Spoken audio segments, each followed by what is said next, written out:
And we are live. What's going on Facebook and YouTube Live? It's your boy Billy Rowe. Today is Wednesday. And if it is Wednesday, you should know what that means. It's time for the Wednesday word. That's Wednesday word. Before we jump straight into it, I got to deal with a technical difficulty.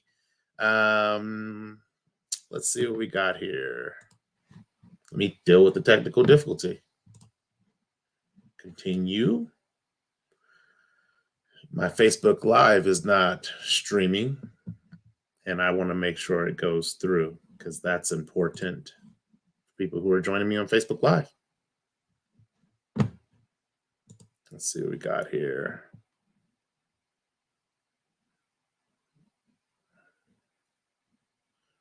I believe on Facebook. Okay. Try creating a new broadcast. I'm not going to create a new broadcast. So if people are watching on Facebook Live, then they will have to come over to YouTube. Let me put that into Facebook Live really quick.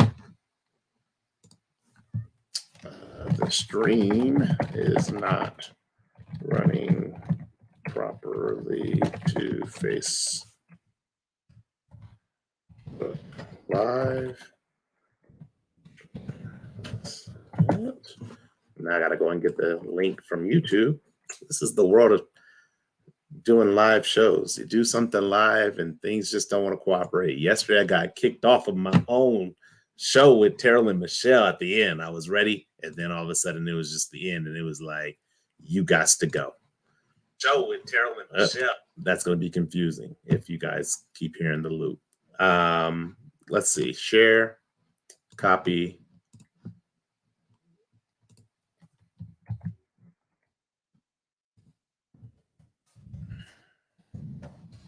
YouTube at blah, blah, blah, blah, blah. There we go. Hopefully it comes up eventually on Facebook, but right now I'm getting the notification that it is not coming up. So I put a notification in Facebook for those who are trying to watch via Facebook. It's going to keep trying to connect, but if you get in, you get in. If you don't, you don't. And I apologize for that technical difficulty. Anyway, we're live, as you can see. And we're dealing with technical difficulties, but we deal with them when we move on in life. Anyway, as far as if it's Wednesday, you should know what that means by now. It's time for the Wednesday word. Jumping straight into it, tonight's topic is run through the finish line. As always, I like to share what I mean by my topic. And so with the topic, run through the finish line, this is a very interesting topic for me because it's something that I've been thinking about. And until I had a conversation last week, I didn't realize how that thought applied to this running through the finish line. But really what it's about, the topic of running through the finish line is about how sometimes in life when we are approaching a milestone or we're approaching the next level or we're approaching a goal that we have set for ourselves, we tend to ease off the gas a little bit when we get towards the end. We get a little frustrated. We kind of get a little burnt out. We just get a little less motivated to accomplish our goal that's like right within reach. We're almost there. And so this run through the finish line topic is really about how when we see the finish line, when we see the opportunity to achieve our goal, we should run to that goal and not let up off the gas. If we've been going for 4 years to achieve a goal and we're on that last leg of the race, we should give it all our all, or give it at least, if we're not giving it our all, we should at least give it the same level of effort that we had given it in the beginning and throughout the middle. So tonight I got 3 tools for you, 3 tools for the first row that I want to share with you when it comes to running through the finish line. Let's jump straight into it. Tool number 1 when it comes to run through the finish line is determine how you feel about the finish line. Okay, so there's a method to this madness, and I always try to put the most important tool first. And though this is the most important tool, I almost put it second, but it wouldn't have made sense if I put this as the second tool. However, so determine how you feel about the finish line. What this is when we understand how we feel about achieving a goal, when we understand how we feel about getting to that finish line or reaching that next level, when we understand how we feel about that, what we're able to do is kind of process why we might be taking our foot off the gas. For instance, we can be looking at a finish line of, let's say, college. We're looking at the finish line of college. And here we spent the past 4 years going to classes, doing lectures, writing papers, doing presentations, and all kinds of things. And now we're coming to the end of that when we're getting ready to get our degree. And in many ways, one would think we are going to feel very joyous about that because we're accomplishing something huge. However, a lot of students, and I actually had a conversation with a recent graduate or upcoming graduate like last week, at the beginning of last week, and a lot of them get burnt out towards the end. Like, you'll be in your last semester and you'll see people who are just like, hey, I can't do another semester. I'm done. I don't care if I get my degree, and they drop out of college. But determining how you feel about the finish line, when you look at it from the college experience, or you look at it from like all this work you've done to get your degree, and maybe you have like 3 more assignments to do and you're done and you'll have your degree once graduation comes. What we're trying to figure out about how we feel is, how do we feel about that? Now, on one side, we might feel excited, but on the other side, we might be a little fearful.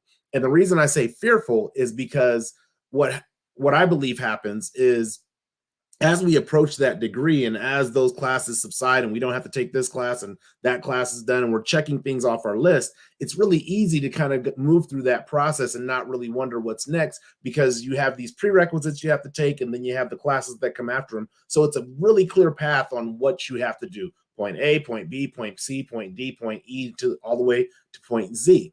And so though we may have excitement about getting our degree, we also might have some fear about what is next for us, because if you've read anything in the book, Fire Your Job, Hire Your Passion, I talk about how we are given, from the time that we are born until almost the time that we die, we are given schedules. And it is like, as a baby, we're given a schedule. They try to put us on a sleep schedule. Then we go to schools and we have schedules there. And then we have bedtimes after school. And there's just all these schedules that we're placed on. And when you're in that comfort zone of being scheduled, or in that comfort zone of having a schedule handed to you, that's a really comfortable place to be. And when you feel like that is coming to an end, that could be a really scary place to be, because you do not know what's next. Literally, you don't know the next day after college, if you don't have a job, if you don't have any responsibilities, and all your responsibilities have been school related, the next day, once you graduate, what's next? What's next? And the fear of that, when we understand how we feel about the finish line, the fear of that can cause us to look at a finish line and say, hey, I know you're like 3 days away. I know you're like 5 assignments away, but I kind of want to slow down a little bit because I don't know what's after you. And so when we determine how we feel, what it does, feel about the finish line, what it does is it allows us to connect with the reason for why we might choose to ease off the gas. I'm not saying every time we approach a finish line that we always ease off the gas. Sometimes we just barrel straight through the finish line, start the next race. But in those moments where we find ourselves easing off the gas, or where we find ourselves less motivated, or we find ourselves saying, hey, you know what? I'm not giving it the same effort that I was giving it 3 days ago, 2 years ago, 1 week ago. When we find ourselves in those moments, it's important to determine how we feel about the finish line, so that we can decide, hey, do we really intentionally want to slow down and then kind of come into this finish line? Or do we truly want to run through this finish line onto the next thing?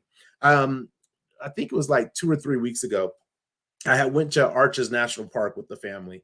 And it's about 3.5 hours from my house. So we drove out there, we did a bunch of hiking and sightseeing and all this different stuff, and then we drove back. A very, very, very long day for me. But I like in determining how I feel about the finish line, almost in the same sense of that drive. In the morning, I'm refreshed. It's a new day. I wake up, we drive out there 3.5 hours. It's nothing. I'm used to 10-hour drives between California and Utah. So a 3.5-hour drive is a very short drive for me. We get there, still have energy. We're doing everything we're planning to do. We take a hike to Delicate Arch. It's a little bit of a difficult hike when it comes to the incline, but we take that hike to Delicate Arch. We get there, we hike back to the car, and now it's time to go home. Now, when it's time to go home, I'm super alert, because I have the lives of my family in the car and I can't afford to fall asleep as the driver. So I'm super alert, especially alert when I'm going through the mountain pass, because those roads are windy and a mistake can cost you being off the road and off to the side of the mountain. So as I got closer to home, and this is that finish line because home is truly the finish line.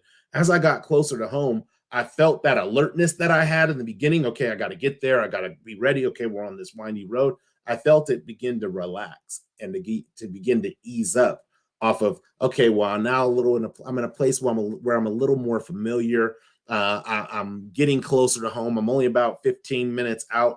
And as that drive got closer and closer to the finish line, I could feel not my alertness in the sense I was falling asleep, but my alertness in the sense of, hey, I need to be alert and I need to be aware. I felt it subsiding and I felt almost like the adrenaline, but it wasn't adrenaline, but like the adrenaline wearing off from the drive. And really, when we determine how we feel about the finish line, that's kind of what happens is we might start off alert. We might start off all in. We might start off raring to go, so excited, day one, let's get it.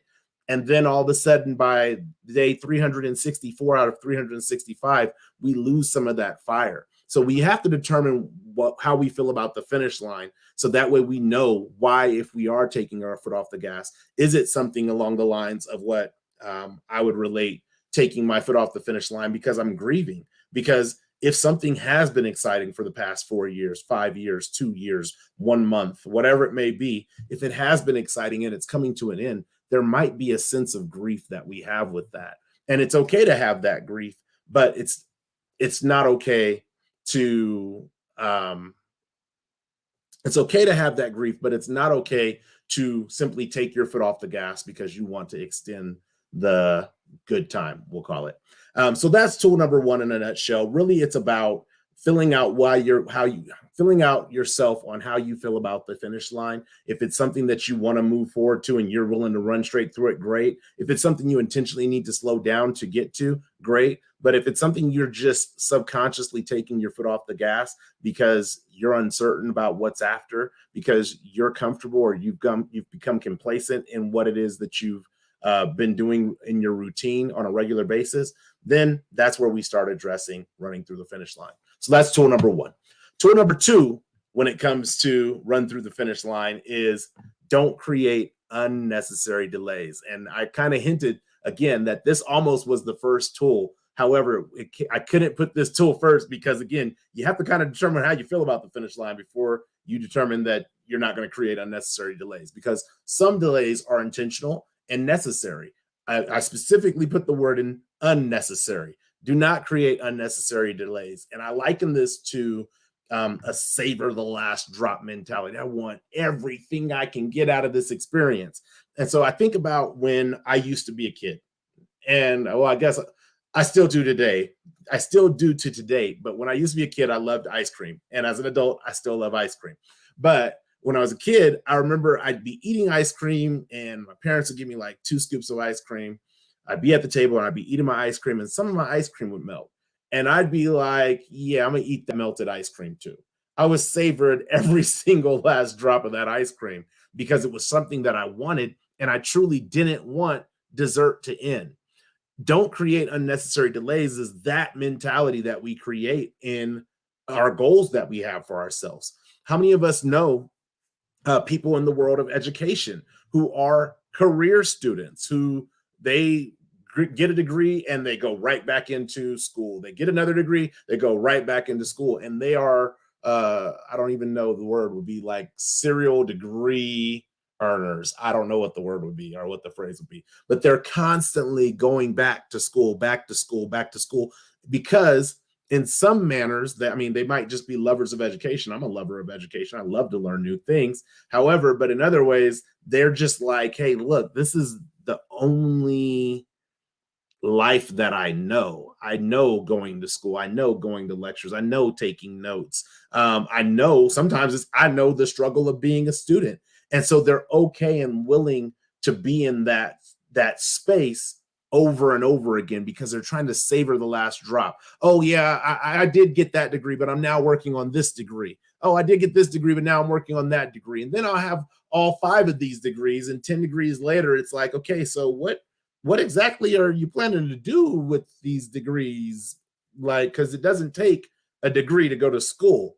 So that again, that don't create or not by not creating unnecessary delays, what we're allowing our finish line to do is come to its natural end. Now, I'm not saying necessary delays, some delays are necessary, but unnecessary delays, it allows our finish, our end of this particular leg in our journey to come to an end so that we can start the next leg in our journey. If you're a track star or you're in a track meet, let's say you're a great track athlete and you participate in 4 different events, you can't participate in all 4 events at the same time. So if you're still running the first race and you haven't crossed the finish line, you cannot start the second race.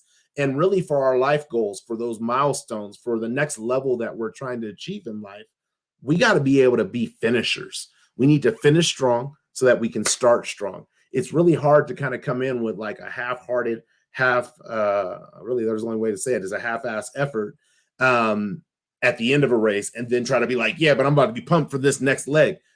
I mean, you just kind of meandered into the finish line.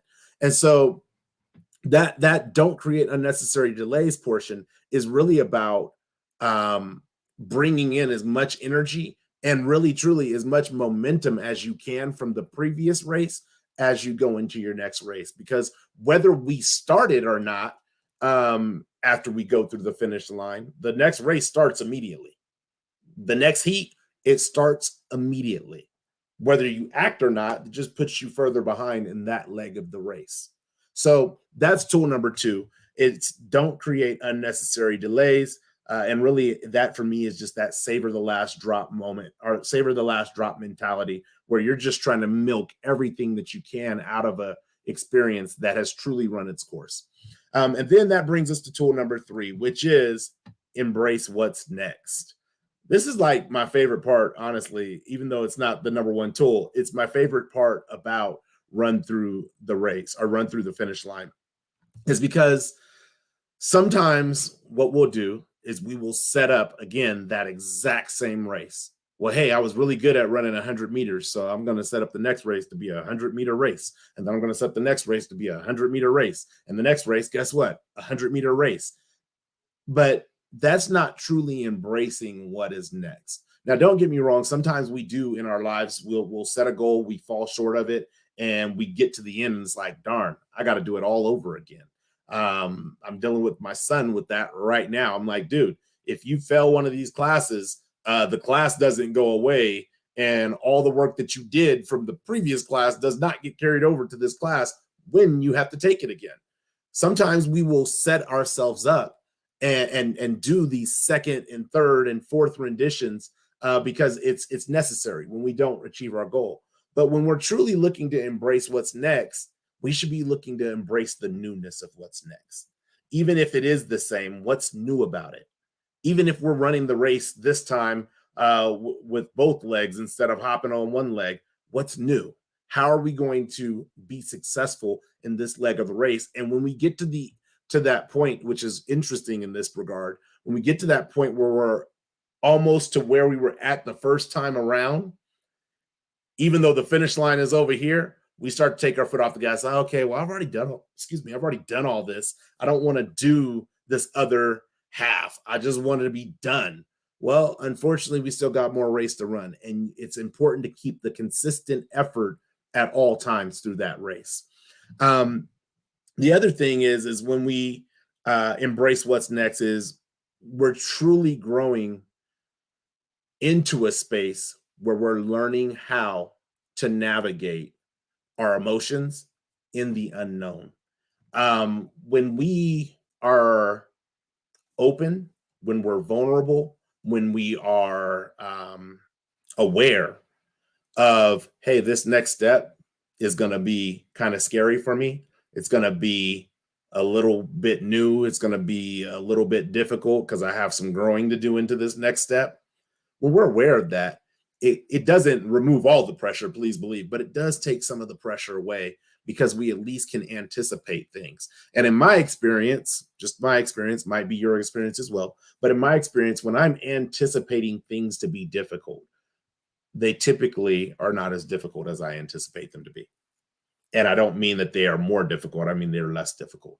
I remember I had surgery one time, and I had it's a premaxillary cyst. If you want, you can look that up. But I had to have this surgery, and I was like super concerned about the recovery process because I was like, man, I don't want to be on pain meds. I really feel like they're going to be doing a whole lot. So I'm going to need something to manage the pain. And so I'm thinking the pain is just going to be through the roof. And I have a pretty high pain tolerance, but I'm thinking it's going to be through the roof. And there was like a day and a half of discomfort. Don't get me wrong. There was some days of recovery after that, but the worst pain I had was like a day and a half. And that pain wasn't even close to what I thought the pain was going to be. So embracing what next, what it does again is it allows us to prepare knowing that we're going into the unknown, bringing a couple of tools that we might think we may need. If you're going into the unknown, my favorite tool is a flashlight, whatever that may be for you metaphorically, that's great. But bring a flashlight, something that's going to shine some light into that unknown and at least give you maybe like a two-step notice before you fall off a cliff. So that's tool number 3. It's really embracing what's next. Even if it's the same race or the next race that's a completely unknown race, realize that even when you start, like first row, when I started first row, it was a very new journey for me. I was just like, okay, I'm going to talk in front of a cell phone in my backyard, and growing to a space now where I talk every single week into a web camera and engage with people every single week and try to create content and thought processes that really change lives. That was an unknown in the beginning, and now I'm very comfortable in it. And as I approach different finish lines in this entire journey or saga of first row, I'm constantly running through them as strong as I possibly can. So that's what I have for you guys tonight. Really quick, I want to go over the 3 tools for you guys. The very first tool is determine how you feel about the finish line. Again, do you really want the journey to come to an end, or do you really just not want to have to face what's after that journey coming to an end? Tool number 2 is don't create unnecessary delays. Work to maintain the same level of consistent effort throughout the journey. Only ease up if you absolutely have to towards the finish line, but if not, finish strong. And then tool number 3 is embrace what's next. Again, what's new, it can be a very scary thing to step into, but if you take the right tool, if you take the right flashlight, you'll at least have 1 or 2 steps notice before you walk off that cliff. So that's what I got for you guys tonight. As always with the Wednesday Word, I like to share a personal story, something that got me thinking about the topic that I wanted to share this evening. And this started months ago, and it was revived, I guess, in a conversation I was having this week, I believe. No, last week or this week. I can't remember because my weeks are just blending together. But a couple months ago when I finished, multiple months ago, last year when I finished writing Fire Your Job, Hire Your Passion, I had this experience. And the experience was this. I had spent from February all the way through October or the middle of October writing the book. And on the day I finished the book, which I believe was October 15th, I can't remember, but let's say I finished it on October 15th, finished the book, felt really good, was like, man, great, the book is done, feel good. And then the next day, on the 16th of October, I woke up at like 4:45 in the morning, and I just kind of rubbed my eyes, and I was like, I guess I better get up and go and work on this book. And I stood up and got ready to go into the office to type, and I was like, I don't have a book to work on. And it kind of like stunned me that I was just in that routine of get up, if you have extra time in the morning, or if it's early enough, go and work on the book. It stunned me that I was like, I don't have a book to work on. And for a moment, it was almost like, what am I going to do? And so I had to backtrack a little bit in this reflection moment. I'm backtracking, and I was like, man, towards the last chapter of the book, like in the last chapter of the book, the last parts of the book, I remember feeling like, am I just not motivated to write? Am I not motivated to get this done? What's taking place? Why am I not finishing this project, even though I was 2 weeks ahead of my deadline. But it was because I didn't want it to end. I didn't realize that at the time because I hadn't checked in emotionally to figure out, oh, well, what are you going to do after this? It was just like, oh, snap. I've been writing for the past 8 months. That's what I've been doing with my free time. Now, what am I going to do? And because I didn't know what I was going to do next, because it was uncertain, I knew obviously I was going to publish the book and things of that nature, but I didn't know what that process entailed. It was like, but I'm very comfortable with this routine of I'm up early, I can go and write. I'm up and I have an idea, I can go and write. I have something that I want to put down on paper, I can go and write. And I was going to miss that process.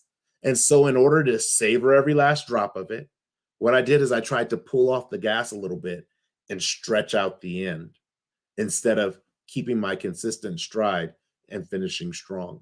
So, when I did finish the book, because it was like, man, when I finished, I was like, that is how I want to end this book. And I knew I was done. Now I know I'm at the finish line. There's nothing else that I can do. But I still hadn't processed the fact that I really didn't have a desire to get to the finish line because I enjoyed the process. But what took place after that, when I stopped dealing with the unnecessary delays and really took a moment to embrace what was next in the journey, that's when I took the opportunity to say, hey, you know what? In that book, you put a ton of exercises. What would be very helpful is to create a guided reading journal that would allow the reader to see how you intended to have the exercises laid out. That'd be really great. You should do that. And so by embracing what was next, which was the guided reading journal, I took the next 2 weeks of my time still being able to do writing.